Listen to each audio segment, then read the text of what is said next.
have to speak a few words in Arabic because I'm very happy to see my students here, so I should speak in Arabic when I speak from my heart. أول شيء مبسوطة إني شايفة طلاب، طبعا مع تحياتي للأساتذة الأفاضل كلهم بلقبه واسمه الزملاء الكرام، بس مبسوطة إنه أكثر من 90% من المدرج طلاب، فإن شاء الله إنكم تطلعوا من هون مبسوطين ومش ندمانين. بس تحية كمان لطلاب الحديث اللي جايين يحضروا، بأكد إنه عندي محاضرة على 11 مودرن فيزيكس. إياكم بطلع من هون ركض على المحاضرة، فبتسبقوني على المحاضرة، تمام؟ Now, بسم الله الرحمن الرحيم. It's my pleasure to host Dr. Mohammed Sabieh Anwar to deliver this motivating lecture at my beloved university, the University of Jordan. Indeed, I wanted to introduce Dr. Sabieh formally based on his very impressive CV, but he forced me that I should speak from my heart in introducing him. So I will speak from my heart. I met Mohammed Sabieh Anwar about 3 years ago. It was totally by chance. I was in a visit to Islamabad in Pakistan, and he was coming to Islamabad for a meeting that does not coincide with my conference.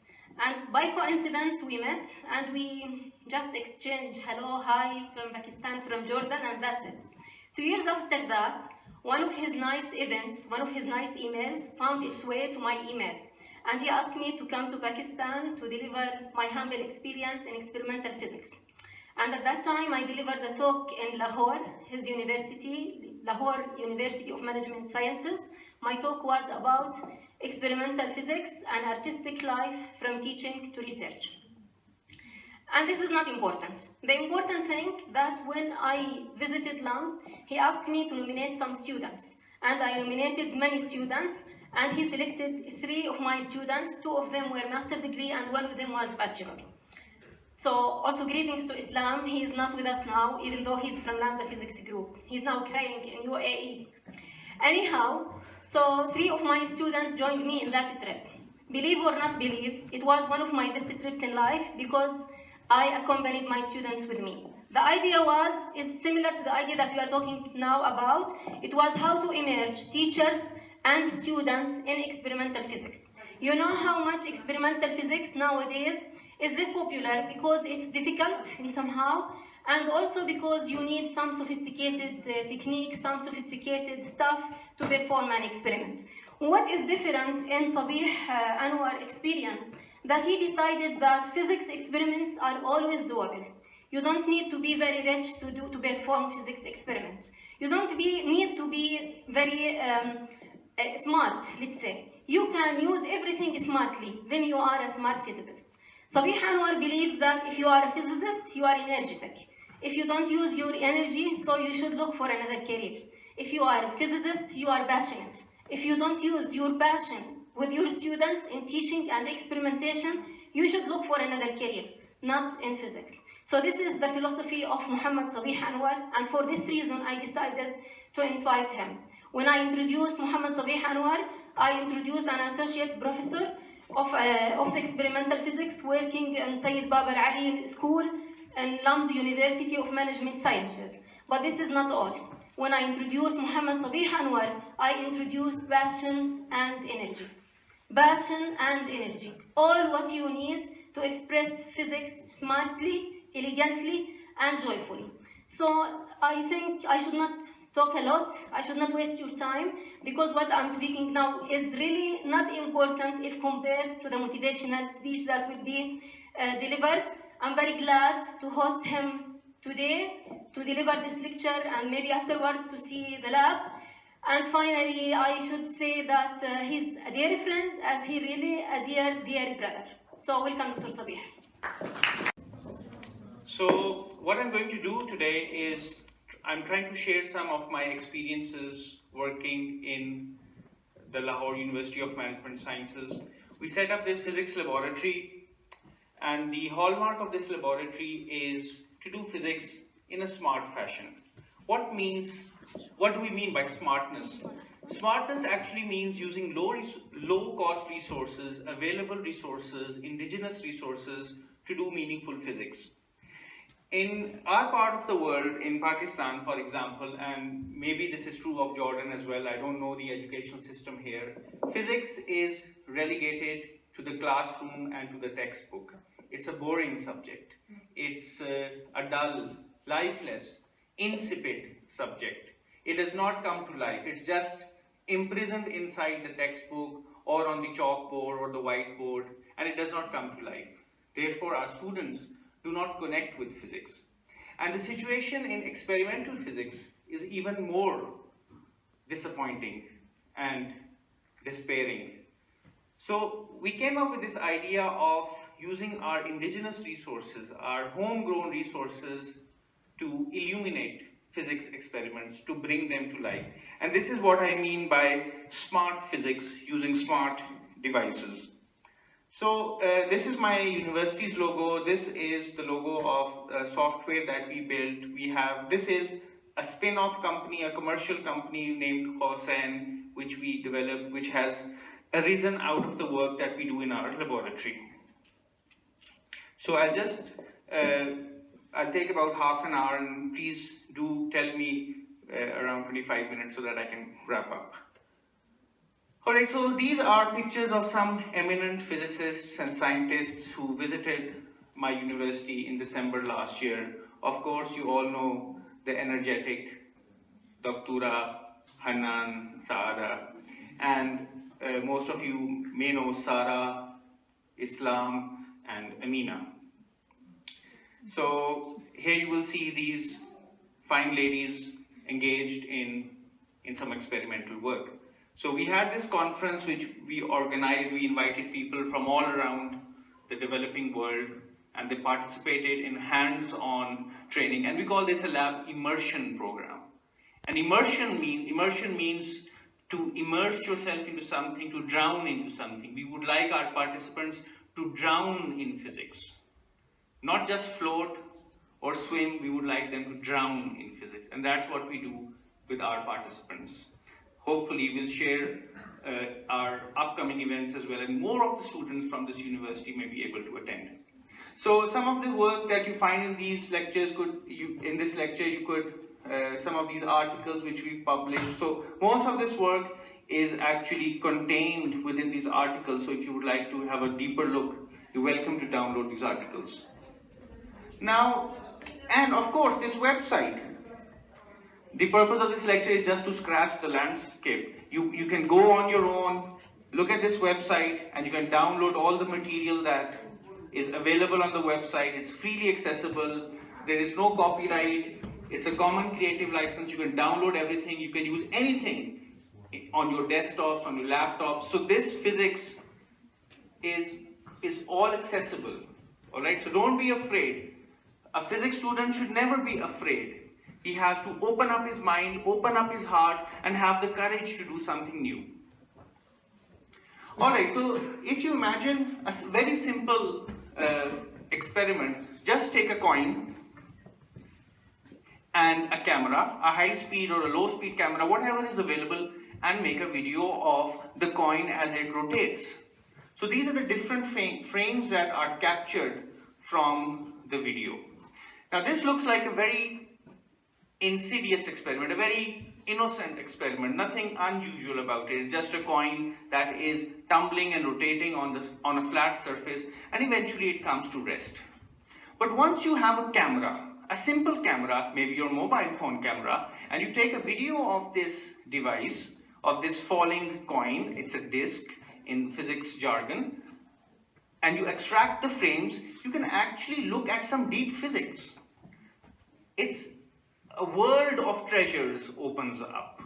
So what you need to do is, now you need to write a computer program, or use some of the commercially available programs, or use the program that we provide, which is free of cost, to analyze the motion of this falling disk. And a Pandora's box of physics will open up. Okay, so now could you tell me if this is something difficult? No, you just need some object. You observe an object with your eye. Now you replace your eye with a camera. That's it. And we all use cameras all the time.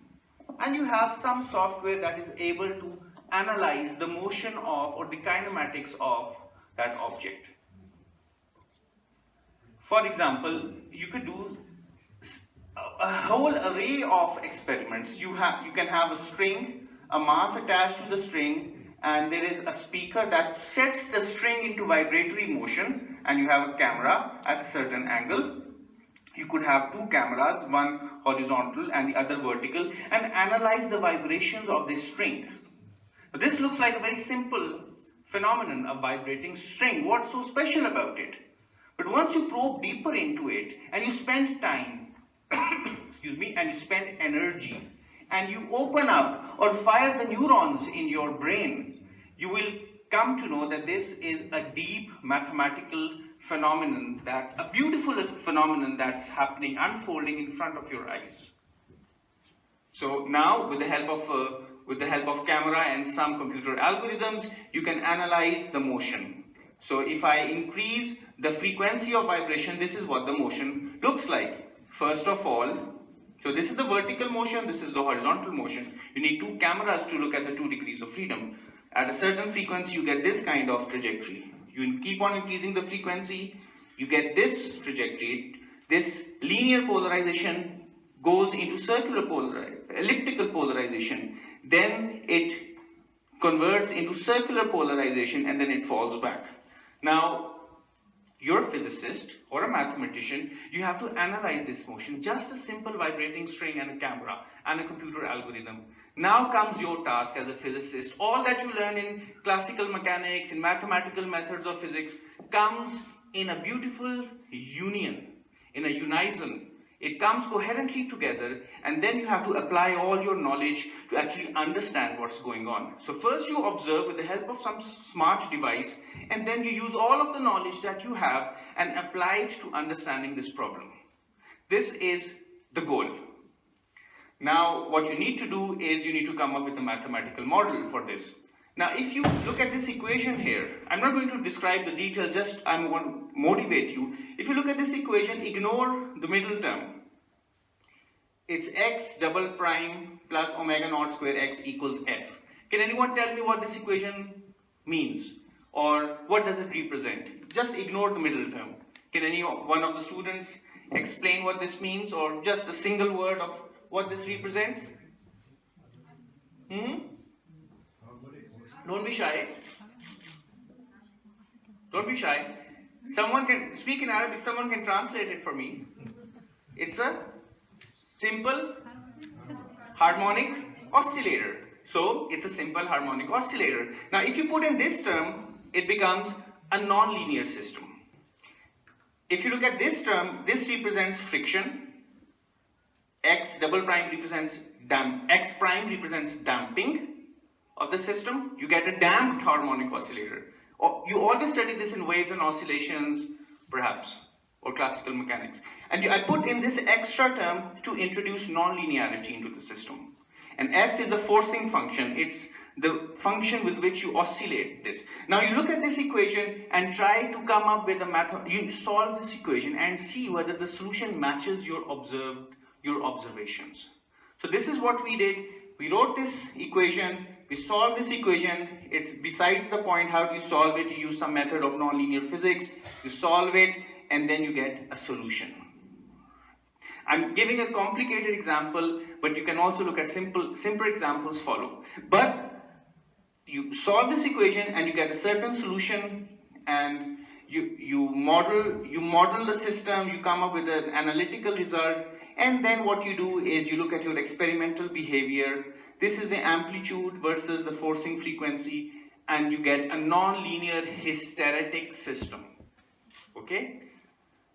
So my goal is not to teach the physics. My goal is to teach that with a simple device and a simple observation method, you can probe deep physics. A whole world of physics is lying there untapped. It's an ocean of physics. You have to just put your foot into the water and feel the temperature, and then you'll start swimming, and then you'll start drowning in the water. So you have to take that first flight, the first plunge into the world of physics, and it's not difficult. Now you can look at various phenomena. You can look at a damped oscillator, and then what you could do, every vibrating string has a resonant frequency. You all know that. That depends upon the length of the string. It depends upon the tension, the weight that is attached to the spring. You all know that, right? every vibrating system which is bound, which will have a resonant frequency. The electrons in an atom will have a resonant frequency. Now, if the frequency is 100 hertz, and if I apply a forcing function of 200 hertz or 300 hertz, that is periodic multiples of the fundamental frequency, I get extremely beautiful aesthetic patterns like this. So the string starts going in a trajectory that is totally counterintuitive. And it all comes out from the equation that I wrote. Now, if I'm not an experimentalist, I'm just a mathematical modeler, I can write an equation and solve it on Mathematica or on a computer, and these are the curves that I obtain. Okay, these are analytical results, numerical results on a computer, and this is what we observe experimentally. Now, look at the beautiful correspondence between experiment and theory.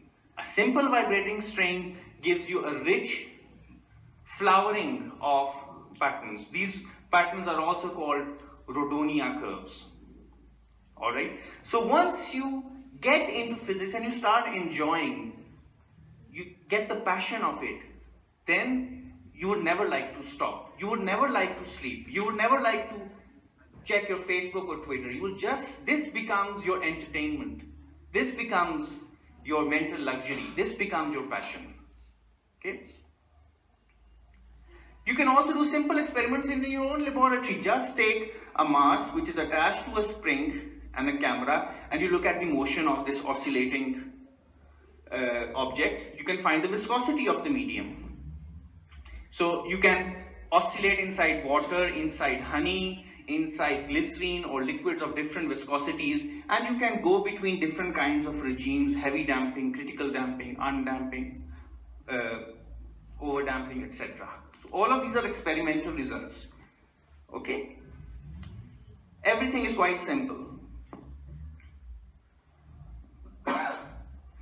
Now, there are different kinds of, so these are glimpses from our laboratory. At least 3 of the ladies here who are sitting here have visited this laboratory. So we do different kinds of experiments. For example, an object rolling down an inclined plane, we need a certain kind of light. If you want to do things properly and accurately and precisely, you have to come up with a certain arrangement. You have to use lighting that is DC lighting. You cannot use AC lighting because it flickers. You need to use DC lights, a certain kind of illumination system, and that's it, and a camera, of course. For example, here you will see one of our students here is trying to play a game which is called carom in our part of the world. So we have made 3D printed this device which actually helps reproducibly fire a disc onto another disc, and then we can have a camera on top. We have a camera on top, and the camera is tracking the motion of these 2 discs. And we're looking at collision. We're seeing whether conservation of momentum is satisfied. Is the disc rotating as it's translating? Different kinds of nice physical phenomenon come to life. Okay? They're not just trapped in the textbook any longer. They come to life, and you can observe them.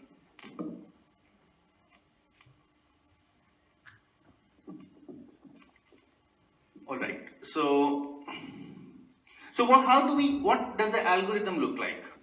The algorithm, there are different kinds of algorithms that we've written. The basic idea is that if you have an image, and if you would like to track this red color, this red object inside the image, this is one scheme. So what you would do, you would convert this image into its red scale, green scale, and blue scale. Okay, and then do a color subtraction and an algorithm that just looks at the object that you would like to track. So you do a color subtraction mechanism. You write an algorithm that is able to do this color subtraction, and you know that your object you would like to look at is of red color or of green color or of blue color, and you subtract everything else from the object, from the frame, and then you look at how this object changes with time in the different frames. And what you do is, once you've tracked the object, you find the centroid or the center of gravity of this object algorithmically. And in this fashion, you can track the object through different frames and follow its trajectory. for example, this object which is oscillating, there are different algorithms, and here we would like to track the green object. Here is the green object and here is the center of gravity of this object. And then in subsequent frames you can track how this center of gravity is changing, and that is effectively equal to tracking the object of interest. So for a pendulum, you could do all kinds of physics. You could look at the oscillatory motion, you could look at the velocity, you could do all kinds of error analysis. Okay, so these are more advanced techniques that the interested students can have a look at. Alright, so the kinds of experiments that we do. Let's have a look at the kinds of experiments that are possible. I'm going to run all of these videos together.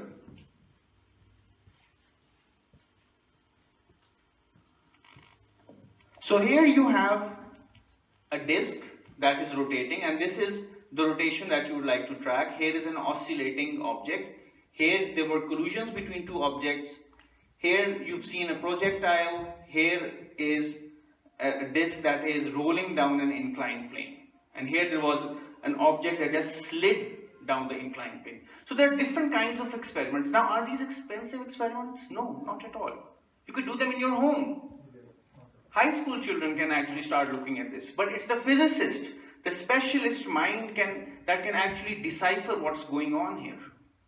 Okay? So just with a camera and some computer algorithms, you can look at rotatory motion, vibratory motion, roto translations, roto-oscillatory motions, coupled pendulums, all kinds of kinematic problems that your teacher would like to give you in an exam and would like to make your exams hard. Anything you can probe with the help of video tracking. So here are some images. This is the image of the carom board that I showed you. We made a tripod stand, we place a camera here, and we strike objects, and the camera takes a video, and once the video is available with a certain frame rate, you can do all kinds of physics. Now let me give you one video demonstration of how the software works. So we've written our program in MATLAB. Okay, I initialize my file. I open the video that I would like to analyze. I would tell the software how many frames have been shot per second. I need to know the frame rate. This is a projectile motion. And so these are the different kinds of controls that are available on the software. I play the file. You see here an object is launched. So I would like to find out where I would like to start my analysis. I look at the frame point where the analysis would like to start. So here is the projectile going up. Now this is what is shot by the camera. Okay. And now I would like to start my analysis. I analyze projectile motion. This is a software that we've written. It's all working in MATLAB, but you can write your own programs in any software you like. I need to define a reference coordinate system because I need to know what is my x-axis and what is my y-axis. Okay? You do your physics in some coordinate reference frame, so you need to define the axis. So here I'm defining the axis. I define the x-axis and I click somewhere else, it automatically makes an orthogonal y-axis. So this is my reference frame, and now the computer does not know what is centimeter or meters, it only knows pixels. So I identify an object on this video whose size is known, so that I can apply a calibration factor. I can convert from pixels to meters or centimeters or millimeters. Now it's looking at the trajectory, so it's tracked the object. This doesn't, by the way, use a color scheme, it uses a more complicated algorithm which I don't like to explain at the moment. Okay, and it gives you all the results. Okay, for example, this is the trajectory of the object. Now, this is what you see in your textbook. And now you can see it with your own eyes, what's unfolding. This is one of the simplest examples. You can do velocity. We all know that the velocity increases with time. This is the interconversion of potential and kinetic energy. And then once you have the data, x versus time, y versus time, you could do a whole host of mathematical manipulations. So that's the key idea. Okay, let me go back to the presentation.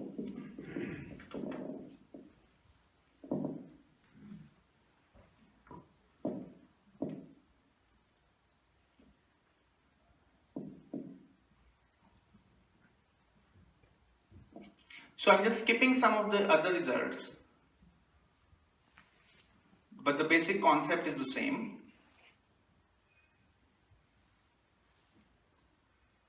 For example, this is a complicated kind of motion. Now you have a disk that is rotating and sliding down an inclined plane at the same time. And if you observe, I have two markers on this disk. So I would like to track a number of things here. One, I would like to track how does the center of mass of this object change with time. And then I would like to see how does the object rotate with time. Now when you do physics 101 or classical mechanics, you encounter a problem of this kind. You have rolling friction, sliding friction, the interconversion between rotational kinetic energy and sliding kinetic energy. All of this is now illuminated here. All of this comes to life. Okay?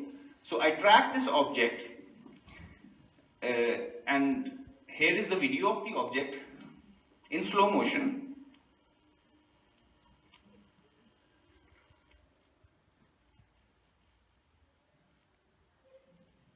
Okay, now we do experiments of this in our daily lives all the time. If you have a toddler in our home, he or she is tossing a football or a ball and it's rolling. So all of this is in front of us, happening on a daily basis. Now when you are trained as a physicist, and that's what this university would like you to be trained as, it requires of you to have a different eye. Okay? There are two words which we also use in our language. One is called basarat, which is seeing. Everyone has basarat, but as a physicist you need basirat. You need to see inside.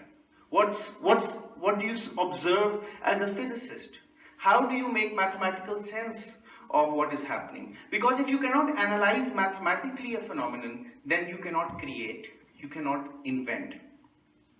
So my goal here today is just to motivate you to try out experiments of this kind so that you can learn better physics and you can teach it to your younger upcoming generations as well. Now, when we apply our computer algorithm, this is what we observe. We look at one marker, this is the kind of path that it takes. Look at the red curve here. This is called cycloidal motion. Look at the other marker, it's very dim, but if you look at the green path, this is what the other path takes. And there is a certain phase difference between the red and the green.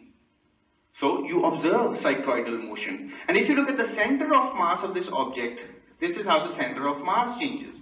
And the cycloid is wrapped around the center of mass motion. And then you could do all kinds of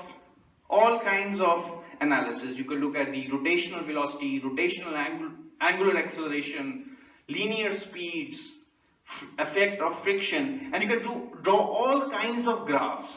Now a simple observation for an observer, for a layman observer, it's a simple observation, but the physicist sees a rainforest of phenomenon, a cornucopia, a wide variety of phenomenon is unfolded in front of him or her. How much time do I have? We still have at least 10 minutes. 10 minutes, okay. Now you could also observe motion in different reference frames. If I define this reference frame x, y, I can define this reference frame x prime, y prime, which is inclined with the inclined plane. I could also define a reference frame that is moving. So you could do inertial reference frames, non-inertial reference frames, accelerating reference frames. You could do a little bit of relativity as well in low speed limit. But the point is that you can interconvert from one reference frame to another.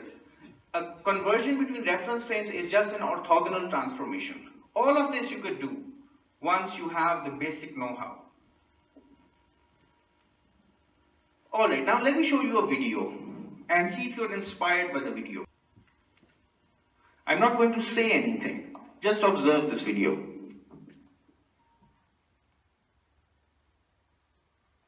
Do you see anything changing? Yeah. Yeah. تحت.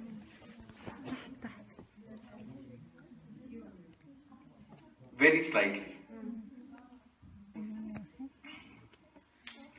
Now, if you observe carefully, really carefully, and look at these so-called dots, they're slightly changing their position. Okay, I've stopped the video. Now see, now observe.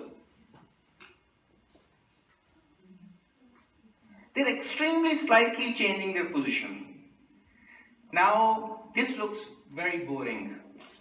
But actually, when this experiment was performed 105 years ago, it won the Nobel Prize. Can anyone tell me what's happening here? This is Brownian motion.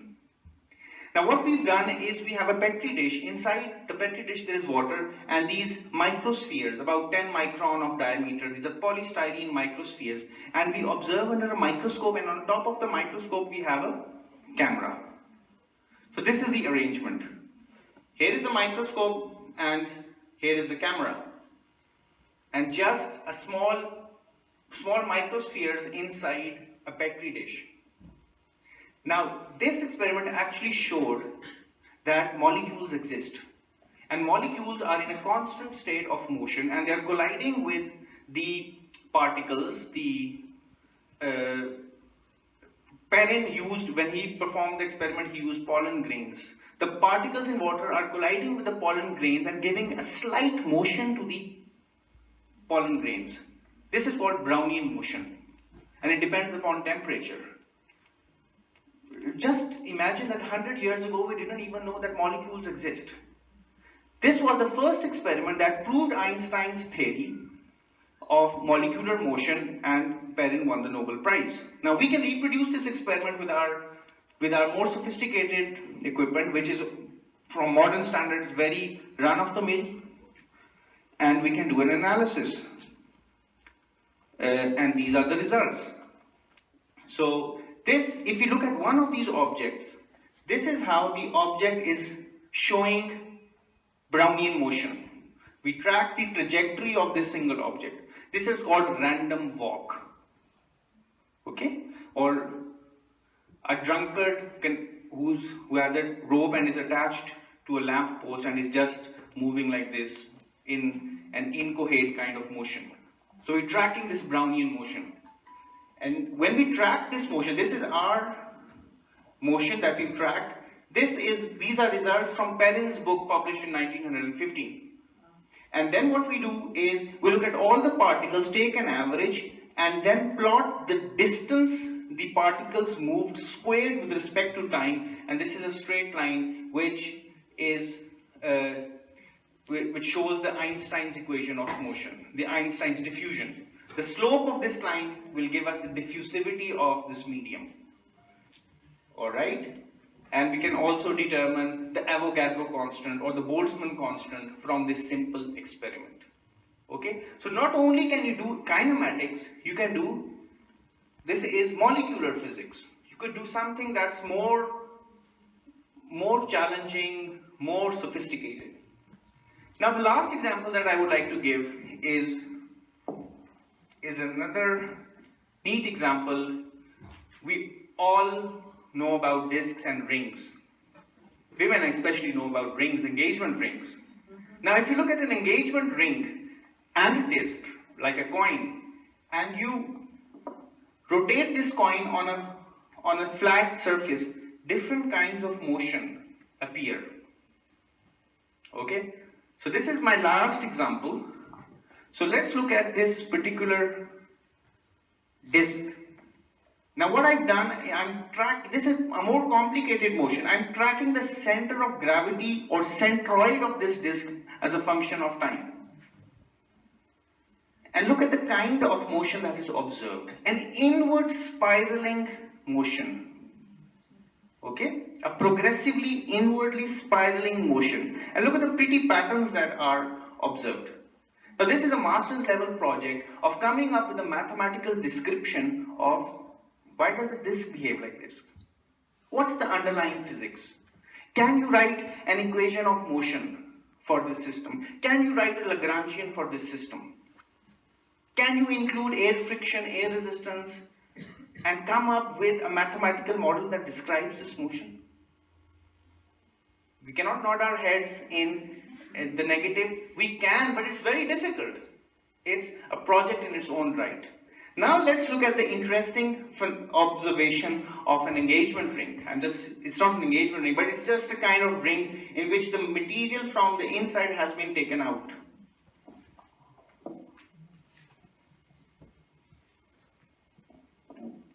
Okay, you'll see a totally different kind of behavior.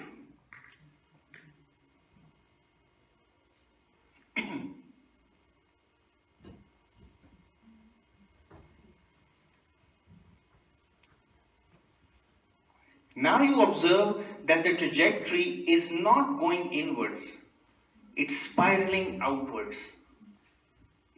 It shows retrograde motion, it's going outwards.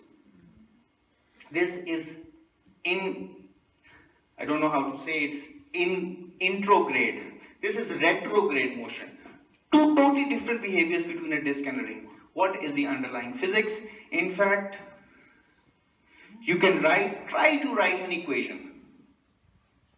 Okay, it's slightly more complicated.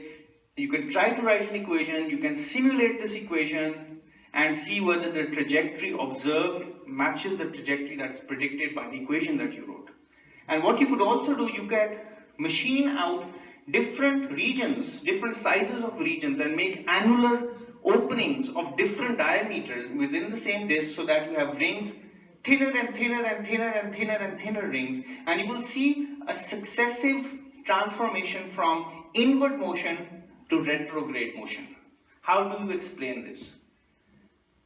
Just the take-home message is that if you do simple phenomenon, they can surprise you.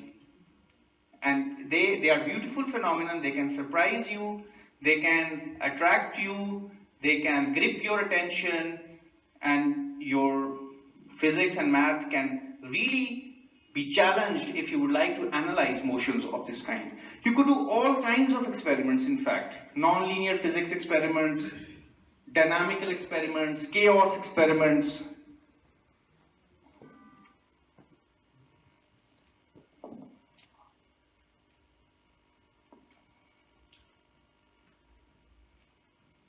For example, if you look at this video, this is another experiment in our laboratory.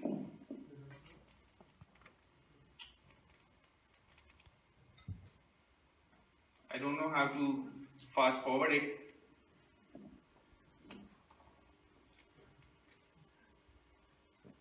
So you could do nonlinear physics, chaos, dynamical systems. So this is an apparatus in which we have a pendulum whose, okay, let's look at this. This is a pendulum which is magnetic at its tip and a magnet. And the support of the pendulum is oscillating. And then you're getting data into a computer and you're looking at phase-space diagrams. You know phase-space diagrams? Phase-space plots between theta and omega. All of this is now coming in front of your eyes. You can change the distance between this magnet and the pendulum to observe different kinds of bifurcations. You can go into chaos, you can find the Lyapunov exponent, etc. You could also use a smartphone. In a smartphone, there is a gyroscope which measures angular velocity, and there's an accelerometer. You can attach a smartphone onto a bicycle wheel, rotate the bicycle wheel, and you can measure the acceleration and the angular velocity. From that, you can measure the angular speeds, the angular accelerations. You can also do phase portraits for this simple system. So now you have a laboratory in your pocket in the form of a smartphone. You just need to be clever. Take out some time from the work that you do in your lives. Take out some time for your physics, some time for your science. You'll start enjoying this actually. Remember, I never took a physics course in my life. I'm an engineer. Okay? So I did my PhD in physics from a place where there was no coursework. So all the physics that I've learned is through building these experiments, is through doing experimental work in the laboratory for my students.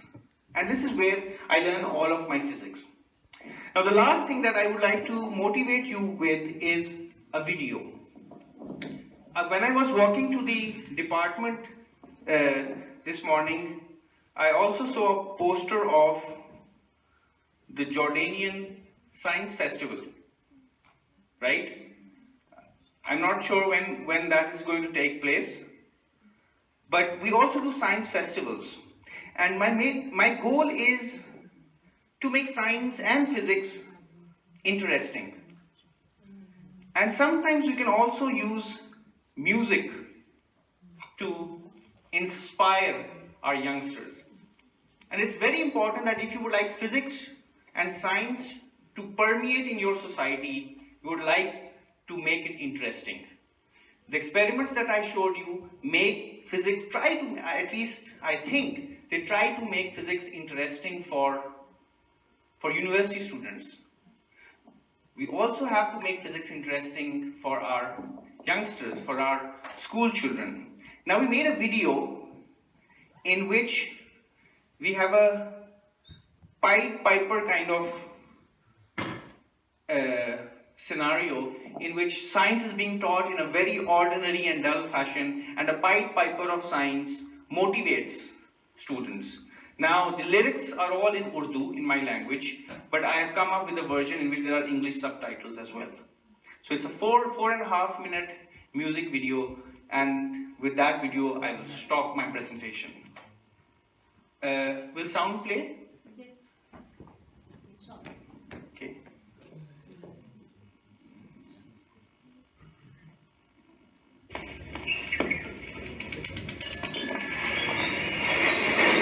Lahore Science Mela. Let me turn down the volume a little bit.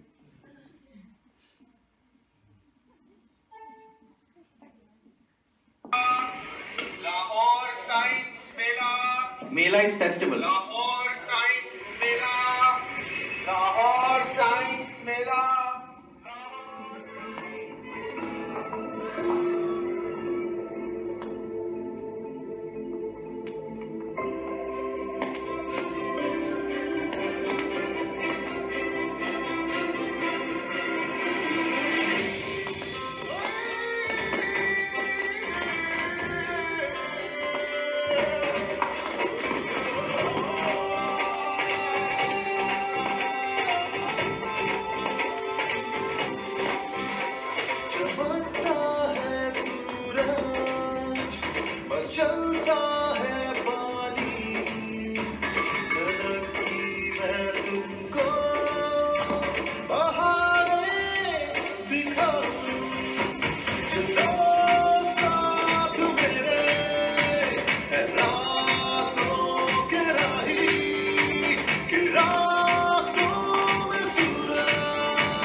सुस्ती, कमर बांध लो, मशीनों को जल्दी से चालू करो तुम।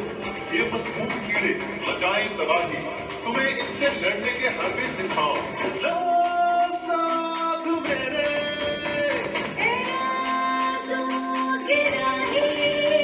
गिरा दो मैं सूरज, हजारों दिखाओ।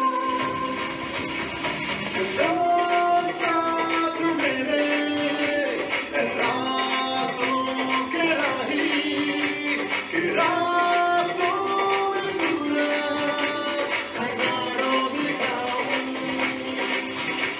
चलो साथ मेरे,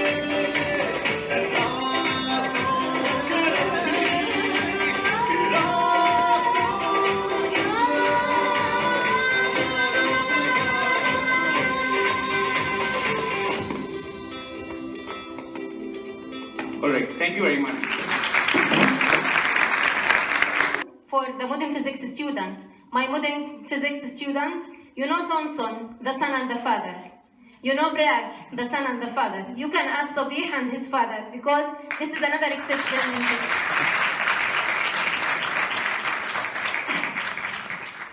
Now, what also I wanted to mention.